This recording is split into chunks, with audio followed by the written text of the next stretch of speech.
भारतीय cricket team ने बिलाखिर Australia को 14 साल बाद आईसीसी टूर्नामेंट्स के नॉकआउट मुकाबले में शिकस्त दे दी।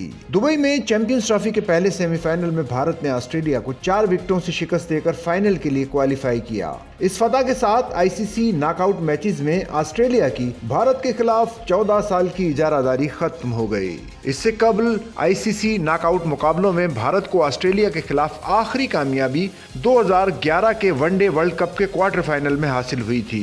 इसके बाद ऑस्ट्रेलिया ने 3 अहम नॉकआउट मैचों में भारत को शिकस्त दी थी, जिनमें 2015 वनडे वर्ल्ड कप का सेमीफाइनल, 2023 वर्ल्ड टेस्ट चैंपियनशिप का फाइनल और फिर 2023 वनडे वर्ल्ड कप का फाइनल शामिल है। लेकिन चैंपियंस ट्रॉफी 2025 के सेमीफाइनल में भारत की जीत ने आखिरकार ऑस्ट्रेलिया के खिलाफ नॉकआउट मैचेस में इस शिकस्तों के इस सिलसिले को तोड़ दिया।